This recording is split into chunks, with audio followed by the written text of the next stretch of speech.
I have this huge bottle of honey, and I go through a lot of honey because I use it to, I've put it in my on my potatoes with my leftover lemon juice and lime juice from earlier in the day with my tea and all that. And yeah, but I put honey in all the tea and all my lemon water. So I use a lot of honey. And when I was on my trip last week, or was it last week? Yeah, we came home on like the 10th. When I was on my trip, we had to buy another bottle like this at Costco, but I knew the honey was going to be different because the honey we get is the Central Valley honey. It's still the same brand, right? But this is the Central Valley, so like in California, and that's the honey I'm accustomed to. The flavors of the honey that the bees collect from the flowers in the Central Valley area of California. I'm used to that honey, and I've had other local honeys, from other beekeepers, and it's amazing, and it all like it suits my palate, right? But we were in Utah, and I knew that the honey was not going to be the same. I've had it before, not quite the brand, not the Kirkland brand of the Northwest. I think it was Northwest. I think it's called Northwest. Yeah, that blend. But I knew what it was gonna taste like because I've had local honey in that Utah area that I was in. I've had that honey before from other like beekeepers and stuff, and I don't want to knock their honey. I'm just saying for my palate, it's too floral. It's too sweet. Like, I know that sounds weird, that like a lot of us just think, oh, honey is honey, it all tastes the same. It does not taste the same. It really does taste different depending on where those bees are collecting. Even within the same area, like if they collect from clover, it's going to taste different than if they collect from citrus or from other or even like artichoke. I've had artichoke flavored honey, like where the bees collected from the artichoke flower, those beautiful purple flowers, kind of like that color there. Well, actually a little bit more pinkish, but beautiful blooms. And oh my gosh, I love artichokes so much. And so when I tried that artichoke honey, whew, that was amazing. Like, so good. Gourmet honey, right? It's all gourmet. But yeah, I really appreciate the bees and how, yeah, what they provide us, because it's like, it's amazing. It's like, it's so amazing, the blends that they come up with.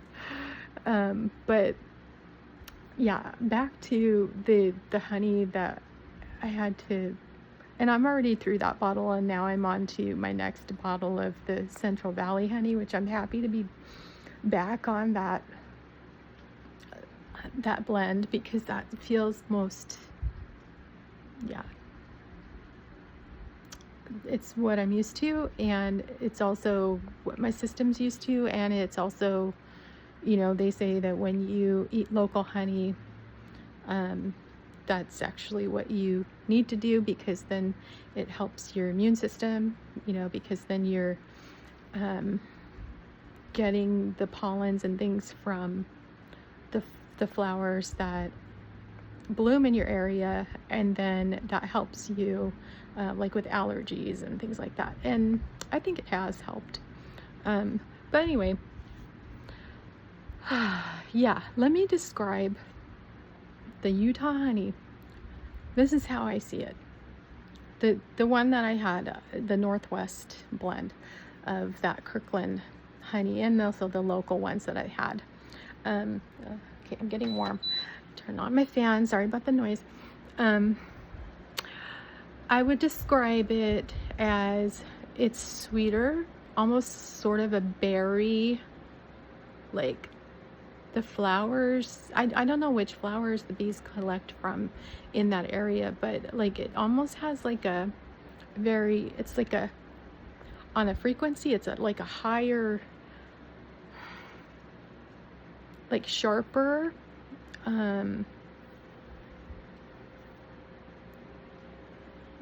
that frequency of sweetness.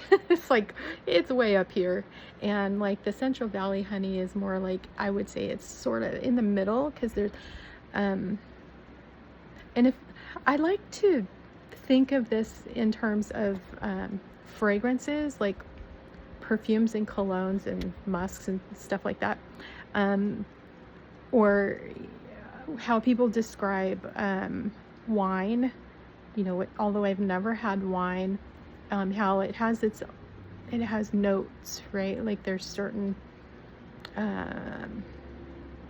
things that make up that concoction, that like the little, like, or spices, think of spices, you know, where there's like, where you can taste all the tiny little things, like, oh, there's cumin in that, there's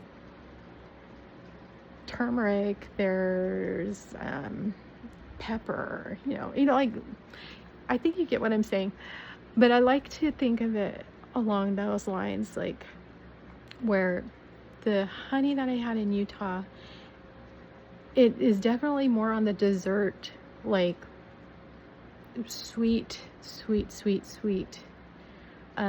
Floral, I would say floral. It's more like a perfume. It's very floral and like bright. And for me, it's a little too much. It's like, it's a little too much. Like, it was hard. I found it more difficult to enjoy the flavor. And it's just like, I'm just used to the California honey. Okay, so the way I describe the honey here, the Central Valley blend, I can taste those citrusy notes. I can taste that, and also, yeah, there's a little bit of tart or tanginess to the honey, which I really enjoy, because it's like, it's not just one note, you know. I'm not only getting sweet, I am getting sweet, but it's not overly sweet, because there's some balance there with that citrus, the acidity that I'm tasting, the tanginess, because of, I think, the citrus. I don't really know what's in the blend. I'm just guessing based on taste, and also knowing like what we have here in the valley. I mean, this is the breadbasket of the world, right? Right where we are. And so there's like so many different things that the bees collect. We have like, I don't know, we have almond orchards, walnut orchards. On